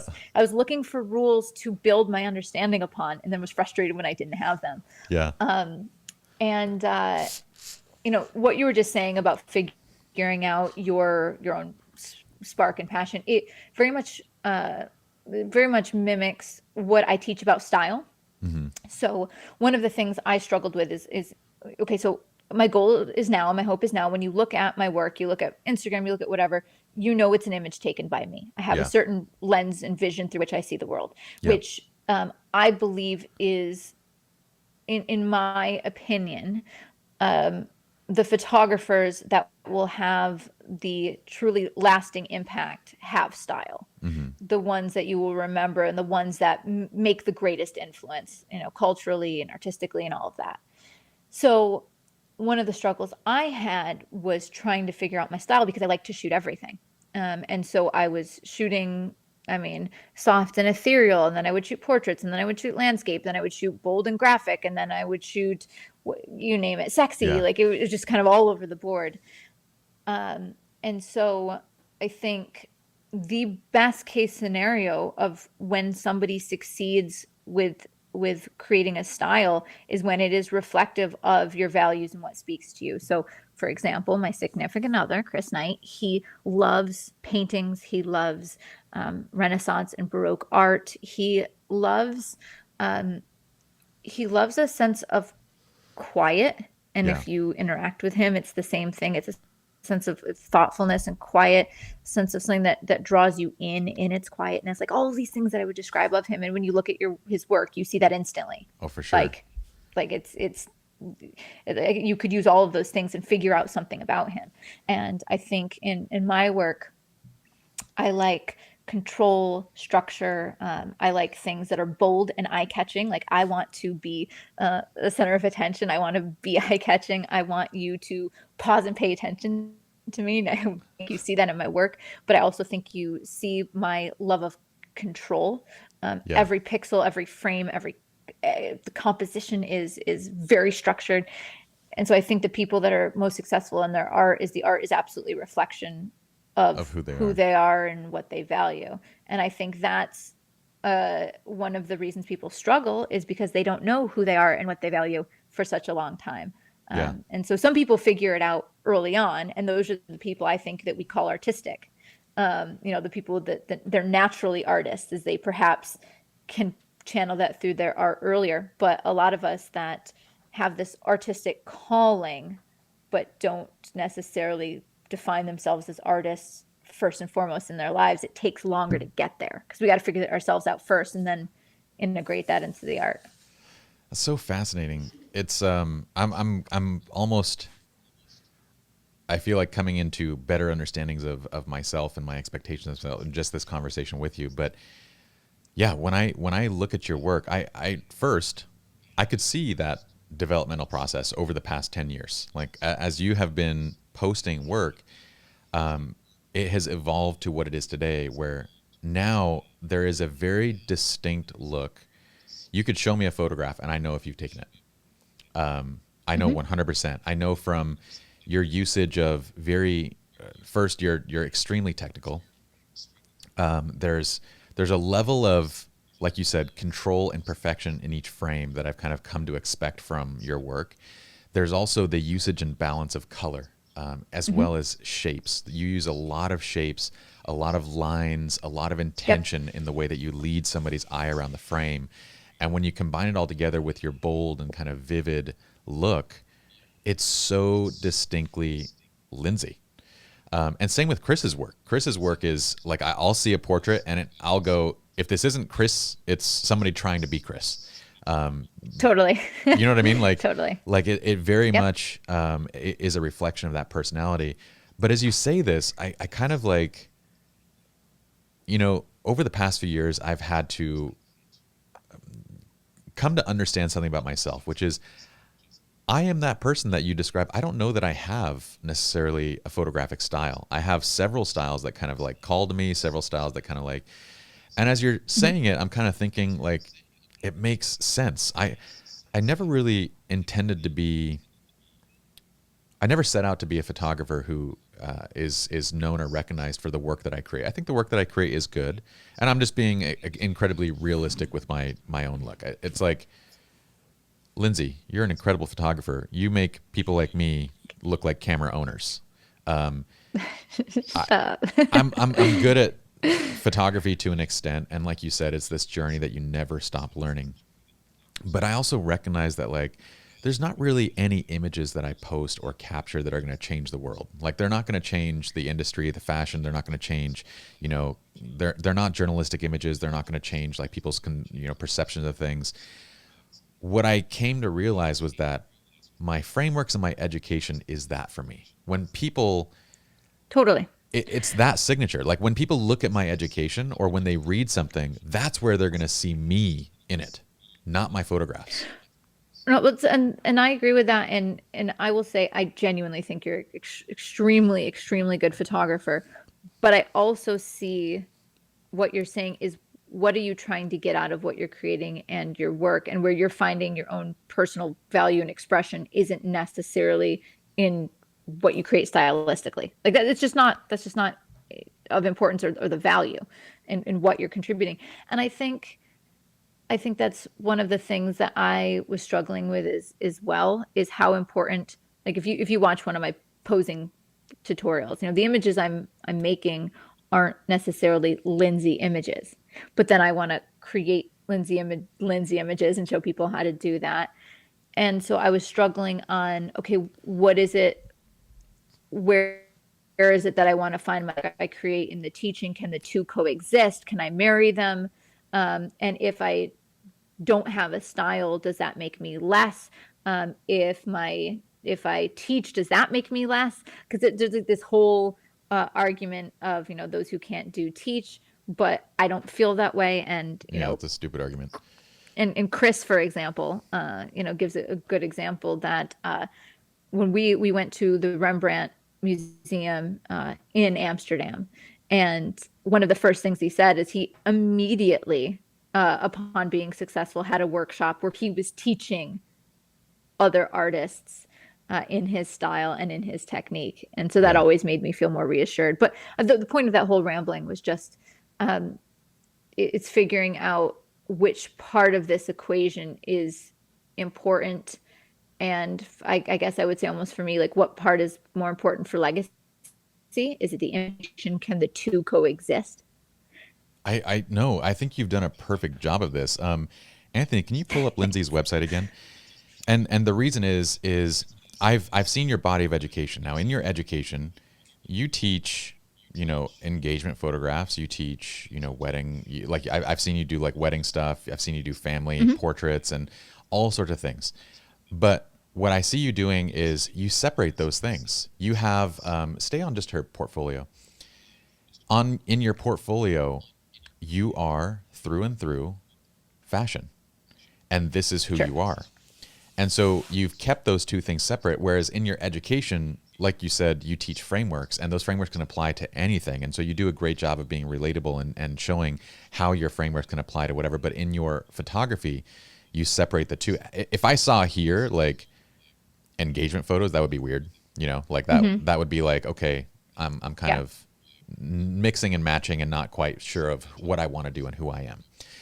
But I think you've done a beautiful job of it. And I would say that I struggled with this until it was probably only in the last 2 years that I had to let go of this notion of, like, I really wanted to create images that would wow photographers. I chased that for a very long time of like, this thing until I finally let it go. And I was like, you know what? If I want to teach people how to use their phone, I'm going to. If I want to, start up a podcast and write a book, I'm going to. Like, and it was letting go of this. It was weird because I never like set out to do it, but for some reason, when you get grouped into like a group of artists or a group of anything, whether it's lawyers, you kind of take on this aspirational goal that you never had for yourself. I remember the same thing when I was in school in university and I was studying accounting. I never wanted to go and become an accountant, but everybody around me was like, "Did you get an offer? Did you get a job? Did you get this? Are you going to go Big Four?" And I was like, "Man, I'm going to go And you Big Four." did. And so Yeah. I went Big Four, and then I was miserable, and I was like, "I hate my life." And so it's odd how we get thrown into these groups of aspirations, and we have to like retrain ourselves to like, it's okay, like it's okay to let it go. Well, and when I first moved to New York and was trying to do fashion and make a go at being a real photographer, right? I absolutely had a ton of people tell me that I had to choose if it would be shooting and being a real photographer, I say this in quotes, or teaching. It could not be both. It's so And weird. now I look at all these master classes and stuff where all of these experts are now teaching, and I'm like, yeah, no, it can both be done. And I can't tell you how many jobs I've gotten in some way, shape, or form related to the teaching. And I didn't teach because like, oh, teaching was easy or teaching was easy money or whatever. Like I always enjoyed it. And so why would I cut out one of the things I enjoyed? Like when I was in high school, they would have days where once a year where you could be the teacher for the day. And so you'd pick, English or science or whatever, and then you'd go and you build lesson plans and put it together. And I volunteered every year. Like Yeah. I love teaching. I didn't want to be poor like a teacher. Teachers do not No, get paid enough. no, genuinely, those weren't the topics that interest me, is Yeah. why. And so I just assumed, oh, okay, I'm going to do photography, because this is where my passion is. And then I'm like, wait, I liked that teaching thing. I can do teaching and photography. In fact, my parents, when I was graduating, they even were like, "Oh, apply for scholarships to do teaching." But I'm like, I'm not going to be a teacher because I Yeah. only thought teaching was defined as you teach in high school, elementary school, whatever. Um, and so, long story short, my point is, there's when you have passions for things, there's always a way to make them come together and to make it work. Um, a perfect example of I only had like legit guys. I had 3 commercial jobs this year. Like commercial meaning like the high paid ones. I've done Yeah. like portraits and whatnot. But I had 3 total. Yeah. And one of them happened back in February. And it was a commercial campaign that I shot for a major cosmetic brand. And the reason I got that job is because the producer on the job used to be a producer at Creative Live. And she eventually moved on, worked at this other cosmetic company producing their shoots, and then recommended me.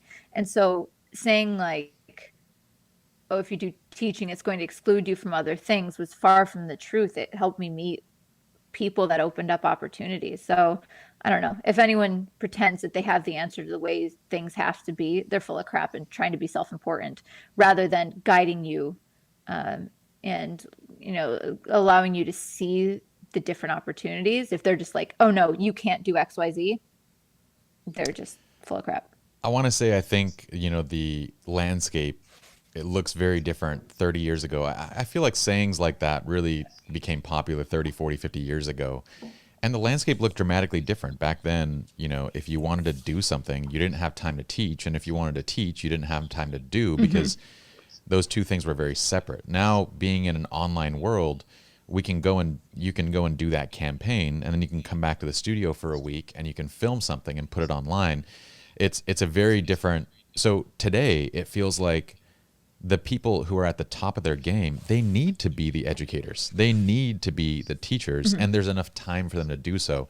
So I hope that saying goes away. But I wanted to close maybe on a lighter-hearted subject. I don't know if this is lighthearted, but it's one that I wanted to ask you for a while, especially Sure. being you are one of the most technically proficient photographers as well as creative, but one of the most technical people that I know. And this is male, female, any gender, like this, it has nothing to do with anything. You are one of the most tech. But I'm curious, as an educator, what does it feel like being mansplained to? So early on, when I started teaching more seriously, let's put it in like the 12, like I started teaching 15 years ago, but let's say like 12 years ago. All the time, I regularly had people explaining to me, and by people I mean It's always guys, going to be the but guys. That's always the men guys. explaining to me, no matter what I said, even if what I said was correct, another way that I could have explained something, another way it could be done, another way XYZ. And I never had any formal public speaking training. I Yeah. did theater in middle school. And one of the only pieces of advice that I was ever given was that the way that I spoke, I often would speak in a way that the end of the sentence would go up and Yeah. sound a bit like a question. It was the only thing that anyone ever said that I should improve. Not that there aren't other things, but that was a big one. And when I started being more declarative, and as I started to feel more secure in myself, I felt that the way I said things, the way I physically carried myself, the stance I took, the way I directed myself towards these people, the guys that would do that became afraid of the power that I possessed. Interesting.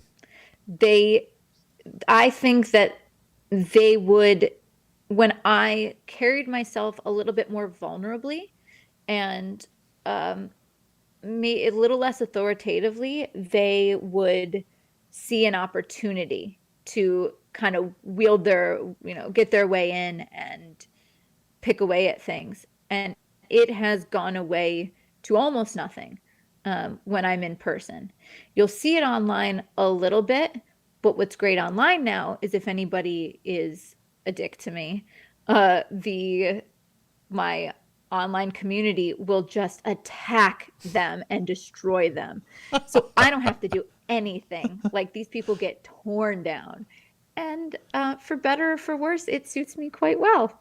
So the long way about it is, yeah, I mean, it was tough in the beginning, but I think in the beginning felt like, well, all right, I'm still young, maybe they think they're helping teach me about things. And then eventually I think it really, really went away when I found my own strength. It's an odd thing. I feel like these people, it's always the ones, it's always the, I say it's always the guys because it is. It I've really never is. It's had, out of 100, there'd be one yeah, woman out of maybe, like 100. I've never had a woman come up to me and be like, you should have done this. Generally because they're more empathetic and understanding just off the bat. It's always the guys, and it's usually the ones that are just, they're paper photographers. You know, like on paper they know their stuff, but like they don't Hmm. necessarily have a body of work. They don't necessarily have experience. But it's this weird like I gotta make my dick look bigger than yours, despite whatever anatomical Not differences we have. But it's like this weird like I don't know what it is, but I notice. And I love the way that you've approached it because I do notice that when you teach, you are very authoritative, and Hmm. the images that you're creating also stand on their own merit because it's like, dude, if you think she's BSing, just look at the photograph that she's creating. You know that she is on point. But it's weird to even have to take on that persona just to deal with that. Like I would Yeah. imagine like there Well, should be nothing wrong with teaching and letting people kind of free form and think on their own right and being a little bit more vulnerable in the way that you teach. But doing it as a man versus a woman are two completely different things. and this is not about teaching, but and I'm hoping things have changed. But when I first moved to New York, so to your knowledge, what is the most common path to becoming a fashion photographer? Good question. To my knowledge, so I would say creating a portfolio and then taking that portfolio and submitting it to agencies and going around and trying to get in as many doors. This is the what I would say the traditional pathway. Now the new Yeah. pathway is build a social media following. Oh, that's totally right. So early on, it was you build your portfolio, Hmm. and while you are trying to get indoors and meet people and make connections, you assist. Hmm. Like you go assist other successful photographers because you learn how the business runs, and then you learn you meet people. It's all of that. So when I first moved to New York, I started trying to apply for assisting jobs, and the first I think it was literally the first three. that I approached were guys, because it's going to be men in the industry. It's just how it was. Yeah. And one of them told me that he does not hire female photographers because they can't lift what men can lift, and he needs to have the strength on set. So then I was trying to do some digiteching, like managing computer stuff, because that was starting to come into popularity. Then another one told me that he does not hire female assistants because his wife doesn't let him, which I don't know if that's his wife's problem or his problem or what's going on there. Oh man.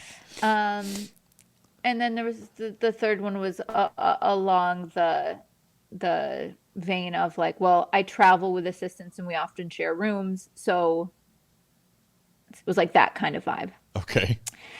And so when I first got to New York, it was a very overwhelming feeling of the cards being stacked against me.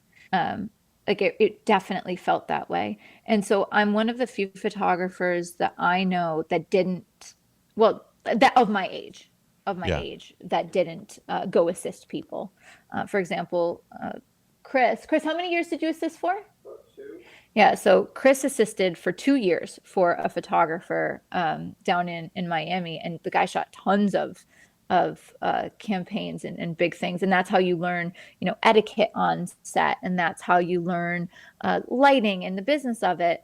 And so I definitely, what sparked my mind as you were saying, if you think this person's full of BS, like in the beginning when I was on set, some of it was full of BS because I didn't actually go the traditional assisting route. And so I when people would say words and terms I wasn't familiar with, I just kind of go with the flow and pretend I knew it. Yeah. So the point is, I do genuinely think things are changing. I don't think it has changed, but I do think there is a lot more opportunity. And I genuinely think people are seeking out both race and gender diversity in who they hire for campaigns as well as assisting. I think people are making a more conscious effort. So I think ending on the positive note, I definitely think there are a lot more opportunities than even just 12 years ago. 12 is nothing, but 12 years ago is totally different than what it looks like now. It's getting much better. And honestly, it's getting better thanks to people like you who in every way, shape, and form would have had a very valid excuse to say I was muscled out, but instead you kind of muscled your way in and said, no, I'm going to make my mark here. And you have. And I'm very grateful to have had this conversation with you, my friend. It's been over 2 hours, which I know how much I'm enjoying a conversation based on just like, I didn't even look at the time until like 10 minutes ago. I'm like, oh my gosh, we're almost at the 2 hour mark. So I'm going to put a to be continued on this, and hopefully we'll get you back shortly in the future. But tell us in the meantime, what are the things that everyone can follow? So obviously we've shown your Instagram. Where can they learn more about your premium education? Yeah, so learnwithlindsay.com is the best place to see all my tutorials. And I would also recommend signing up for my newsletter, because I do produce a lot of content for other people, just like you do for Adorama, for Canon, for all of these. And so in my newsletter, I let you know when I have some of that new free education up. So it makes it so you don't have to go searching online for it. That's awesome. We're going to include the links in the video. And I'm going to say to you all right now that Lindsay is one of the people that I follow and is absolutely one of the educators that you need to follow. You need to jump into her courses. She's incredible. And, well, you can't really go wrong. So if I'm learning from Lindsay, you should be learning from Lindsay. So thank you so much, my friend, for joining us. And we'll chat again soon. You're the best.